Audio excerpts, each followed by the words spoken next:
Today's video is brought to you by Squarespace, long-time sponsors, friends of the show Squarespace. Now, you've heard me talk about them before many times, and honestly, it's 2022, and if you're still making a website anywhere else other than Squarespace, then I think you might be a little bit insane, because Squarespace have all of the tools you ever need to make a great-looking website in one place. And not only that, but it's also super easy to navigate, and you can make a website even if you have no idea what you're doing. All you got to do is head over to Squarespace. From there, next step, if you want to be quick, they have this big selection of templates. There's even a little quiz that you go through, and they're like, well, what's your website about? And you say like, well, it's a blog about whatever you're into. And then it's like, well, how about this? What sort of colors? There you go. Boom. Select the template and you're good to go. In there, you know, there's some pictures, there's some text. You swap it out with your own stuff, and probably an hour or two later, you've got a website up and running. It really couldn't be easier. You just need to know how to use a mouse pretty much, and you're good to go. Plus, there's loads of other features you can use. For example, pop a little email form on your site. You know, maybe you're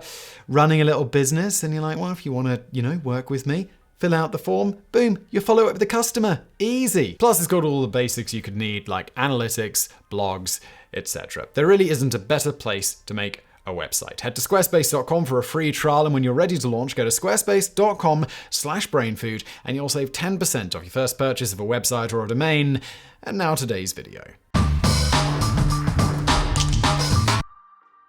The world is far from perfect today, to put it mildly, and we humans have an insane amount of work to do to become our ideal Star Trek The Next Generation selves. And in the meantime, we must simply endlessly binge watch The Next Generation. But anyone who's ever cracked a history book should be well aware the past makes our present seem, well, like a utopia in comparison. Seeing our pandemic today and raising it a Black Death, in which about 60% of Europeans died in a span of about a decade, and about the same percentage died in China not long before. Look to your right, see someone?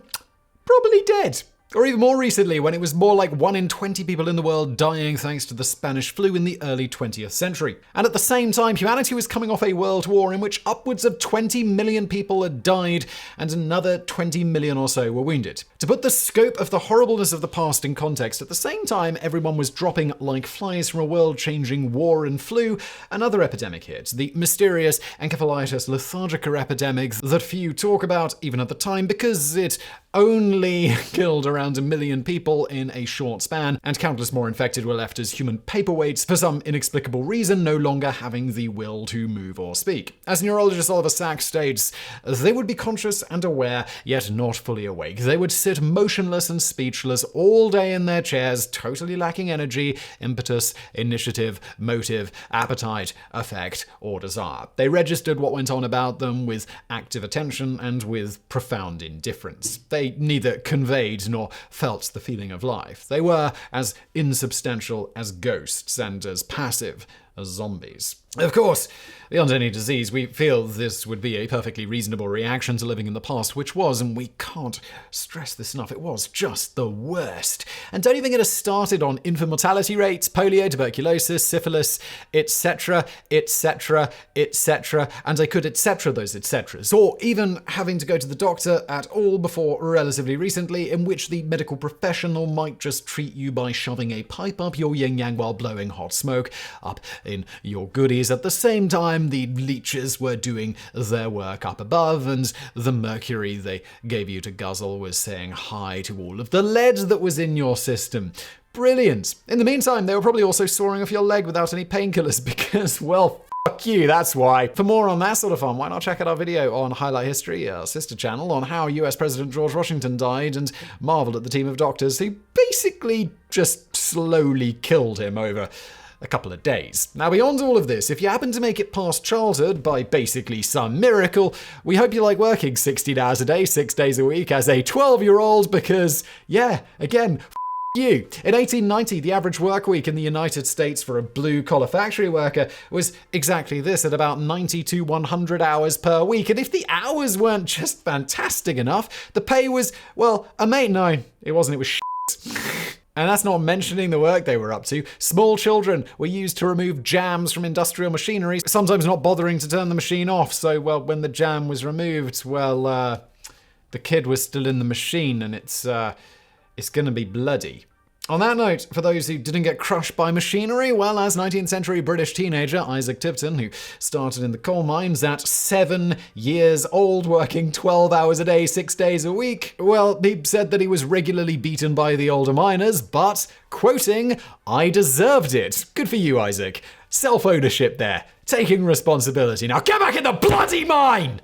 Lest you think we're making any of this up or it's just hyperbole, well, do stay tuned for the bonus fact section in a bit, or check out our Brain Food Show podcast episode about Charles Dickens' Sledgehammer for the Poor Man's Child, in which day-to-day work in industrial Britain is discussed in all its macabre detail, including how many thought all this dying among the plebeians was a good thing for society. The impetus for Scrooge's famous remark, if they would rather die, they had better do it and decrease the surplus population. Now, this was a popular idea among the educated in Britain at the time, stemming from the famous 1798 an essay on the principles of population. Again, more on this and the significance of that Scrooge line in the bonus facts in a bit. In any event, beyond rampant disease, doctors, and your typical work week and environment, if you were a woman before basically almost literally any point in history right now, well, that's precious.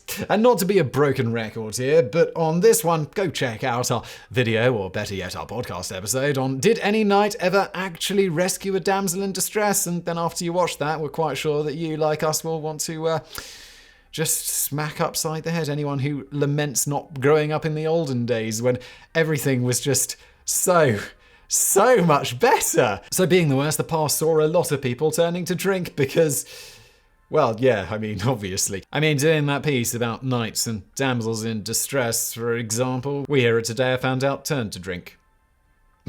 Naturally, alcohol being a popular escape from reality, the most imbibed in, this little pleasure needed to be taken away, and so it was that in the United States, the 18th Amendment was ratified on January the 16th, 1919, with the subsequent Volstead Act enacted to implement it, all with relatively widespread support, even among many who imbibed. As famed performer Will Rogers joked about the Southern prohibitionists, "The South is dry and will vote dry." That is, everybody sober enough to stagger to the polls. Of course, not content with simply banning alcohol from a practical standpoint, the US government, no doubt remembering the past is the worst, thought they should up the stakes and simply cull away those who continued to drink anyway to get rid of those dirty drinking undesirables. This all finally brings us to that time that the United States government intentionally poisoned various alcohol supplies they knew would ultimately be drunk by citizens, killing a rather conservative estimate of 10,000 people in the process, with some estimates putting the figure at closer to 50,000, along with countless tens of thousands more who survived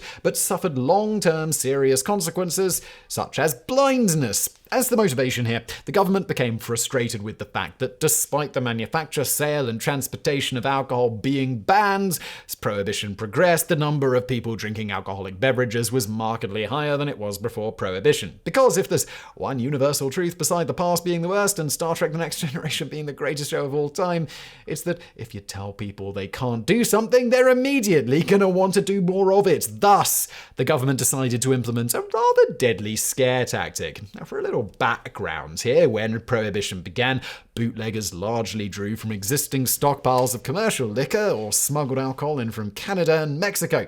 But when these supplies began to dry up, they turned to alternative sources such as homemade moonshine and industrial alcohol. On the latter, going back to 1906 in the United States, it had become mandated that industrial alcohol include elements to make it unpalatable for consumption to get around the need for the normal taxation on alcohol meant for drinking. The denaturing process at this point caused little stir, as other alcohol sources for consumption were plentiful and nobody was drinking the poison stuff.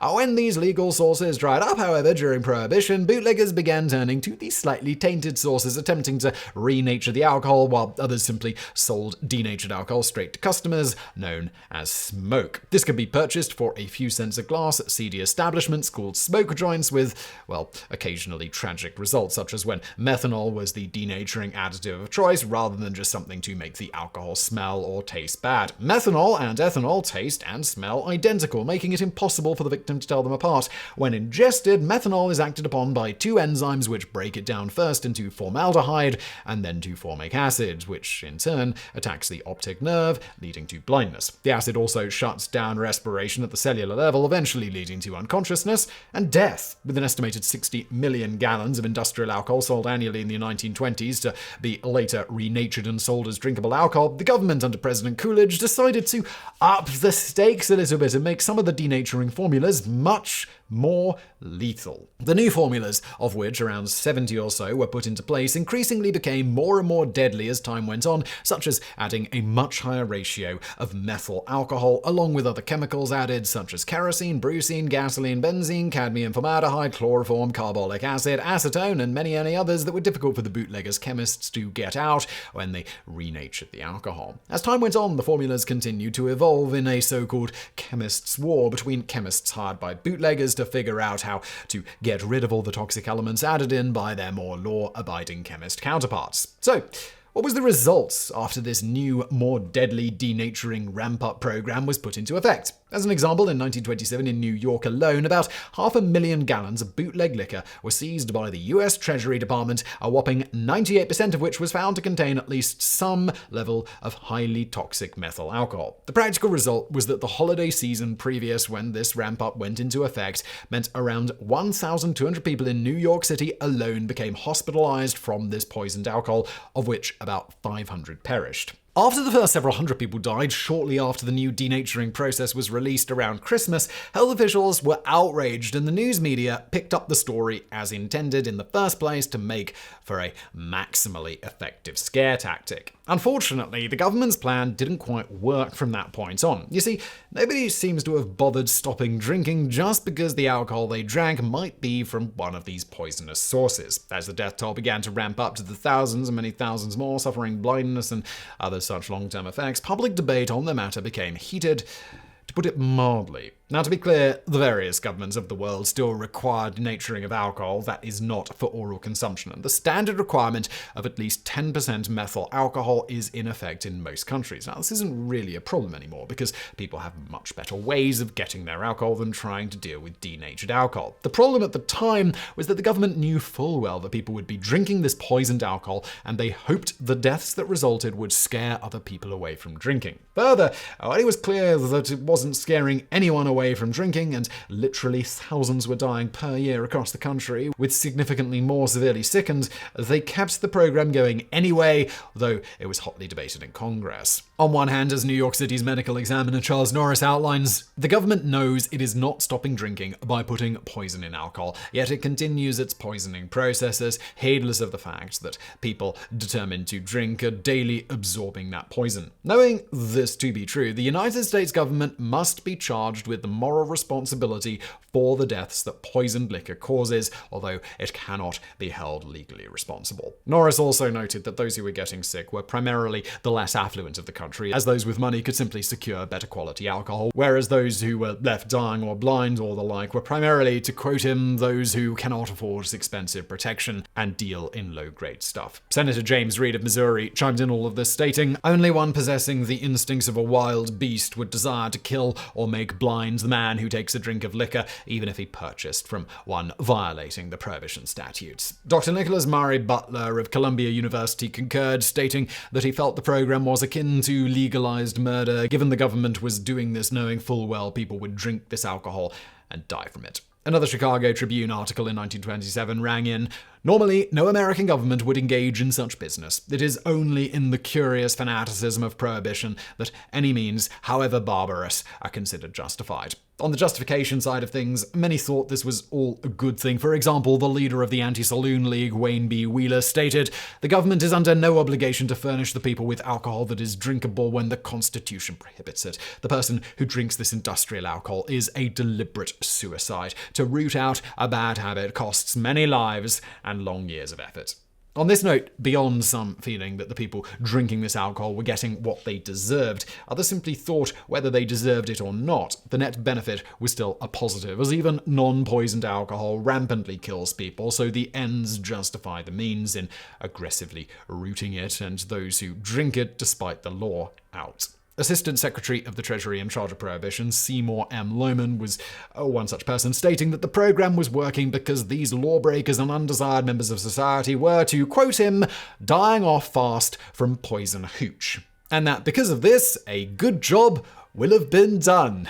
You psycho. For a little more context here, it should be explicitly mentioned that many in this era found the notion of eugenics to be a good thing overall, and at the time eugenicists in the US and elsewhere in the world were performing forced sterilization of the poor, sick, criminals, prostitutes, as well as forced abortions of pregnant women of ill repute or who were seen as inferior based on certain traits. Even the likes of President Theodore Roosevelt, one of the greatest humans in history and incredibly forward-thinking when it came to race and sex and simply judging a person based on their character and merits and nothing else, was a supporter of eugenics. Roosevelt said of this, "I wish very much that the wrong people could be prevented entirely from breeding, and when the evil nature of these people is sufficiently flagrant, this should be done. Criminals should be sterilized, and feeble-minded persons forbidden to leave offspring behind them." Other famed supporters of eugenics included the likes of Winston Churchill, Margaret Sanger, H.G. Wells, George Bernard Shaw, John Harvey Kellogg, and of course, most infamously, Adolf Hitler, among countless others. This movement was spurred on and given its name by Sir Francis Galton in 1883, inspired by Galton's half-cousin Charles Darwin's work.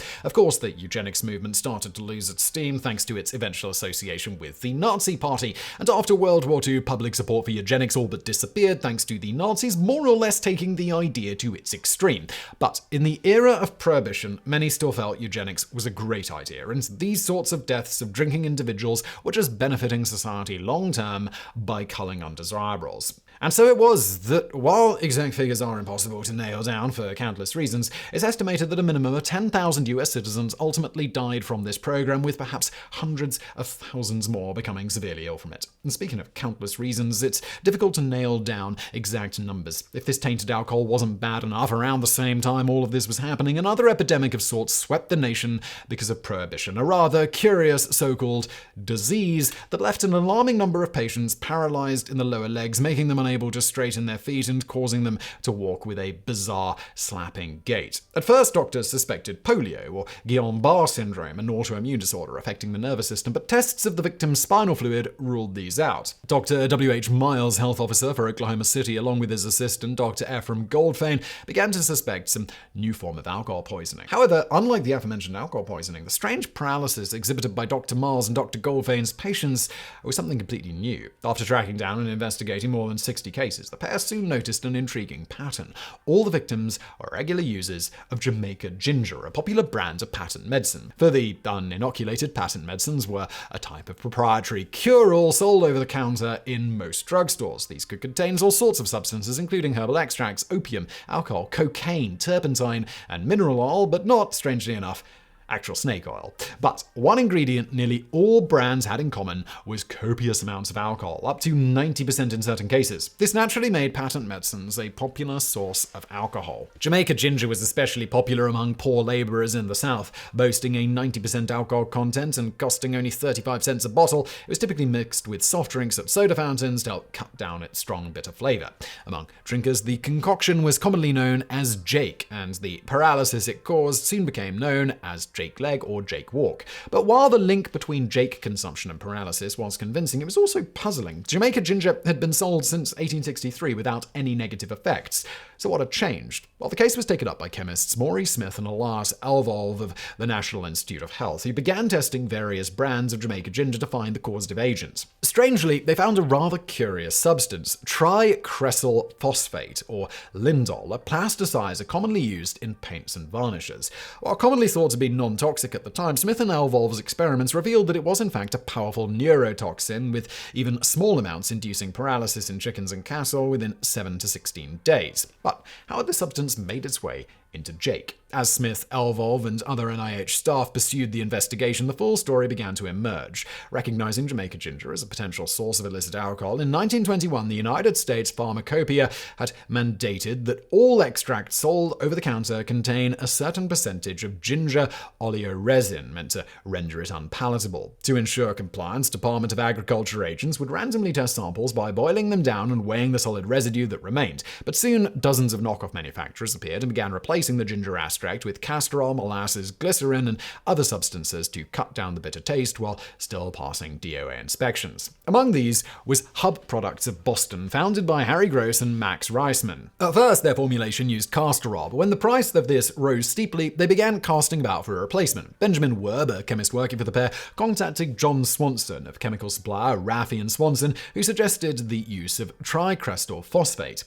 Genius move. Gross and Reisman were eventually arrested, and while they pled guilty to selling adulterated Jamaica ginger, they insisted that the contaminant had originated with their wholesale supplier in New York. Unlike the government officials who voted to poison alcohol supplies they knew would be drunk, the pair were initially sentenced to 2 years in prison. However, this sentence was suspended to 2 years probation on the condition that they help authorities track down the original supplier.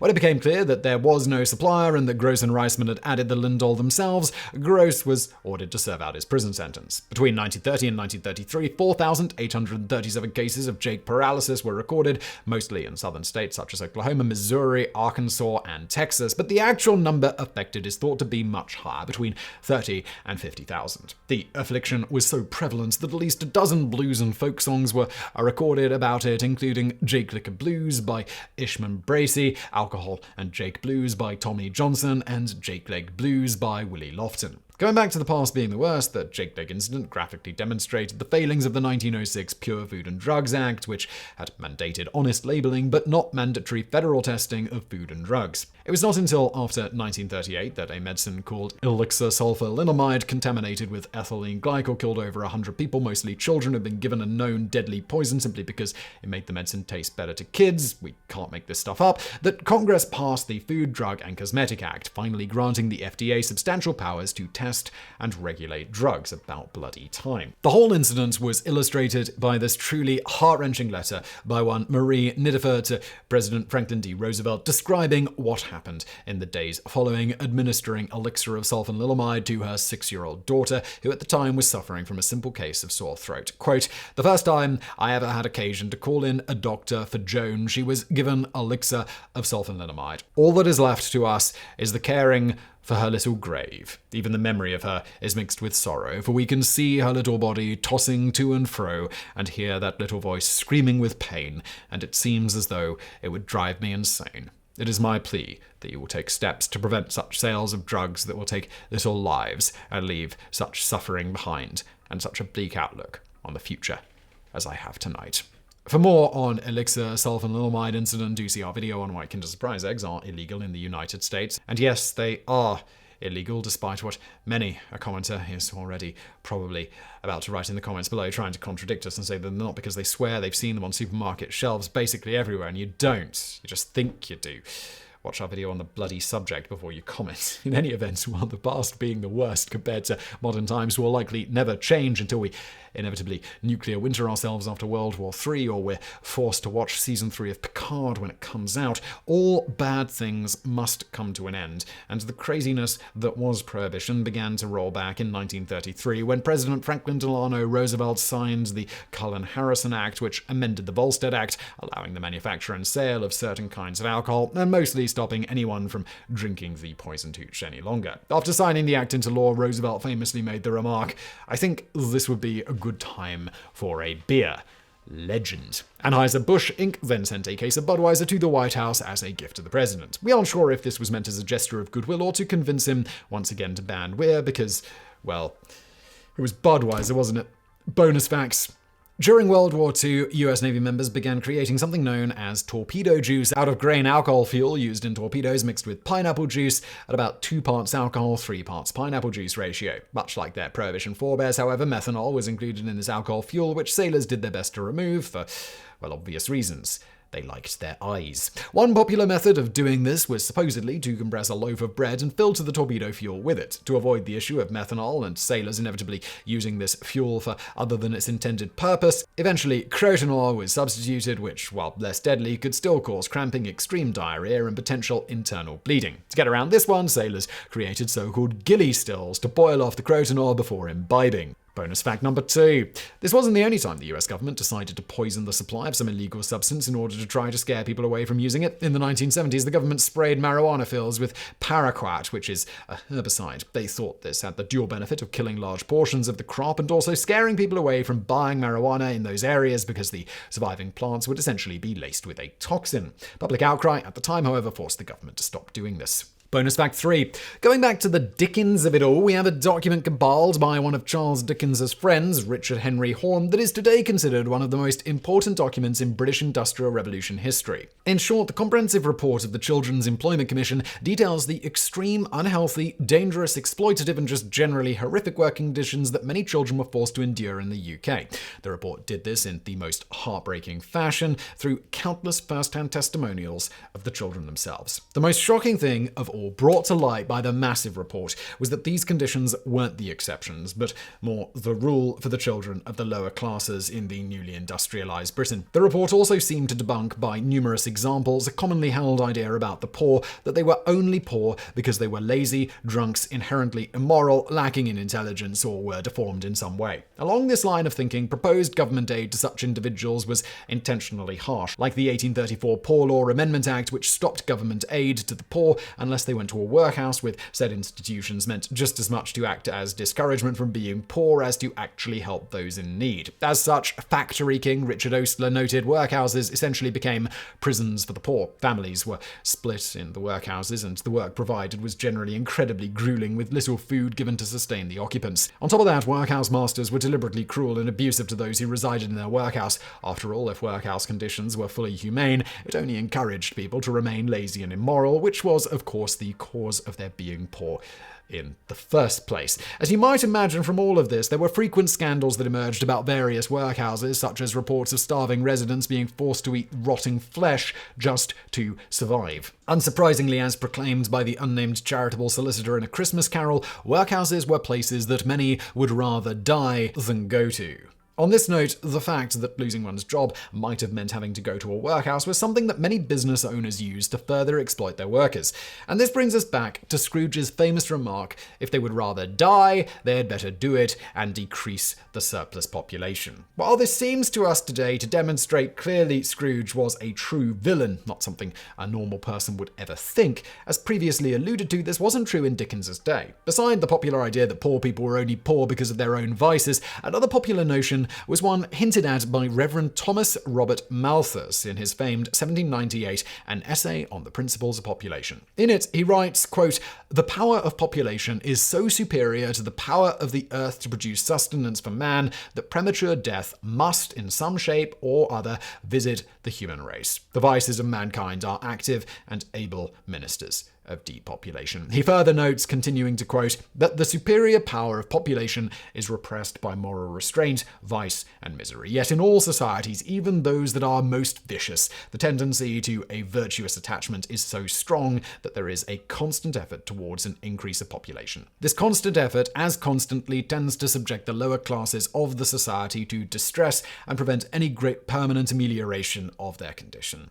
His main overarching point here was that overpopulation would inevitably lead to lower wages and worsening work conditions via more workers available, while simultaneously scarcity of food would result in said sustenance becoming more expensive. The ultimate result of all of this would be famine and disease as the population swelled beyond what could be adequately sustained by available resources. Eventually, this rise in famine and disease would see the population decrease, reducing instances of famine, disease, etc. Doing anything to stop the natural population die off of the impoverished, like giving widespread government aid to poor people, would only serve to make the problem worse for everyone by keeping more people alive and breeding. Thus, in this view, laws that sought to help poor people in reality helped no one when looking at the big picture, and indeed hurt society as a whole. Many among the upper classes in Britain and elsewhere at the time took this idea and ran with it. It's no surprise then that Scrooge's remark that it was best for the poor to die and decrease the surplus population is generally thought to be directed towards many who are using ideas in Malthus's Principles of Population to morally justify not helping those in need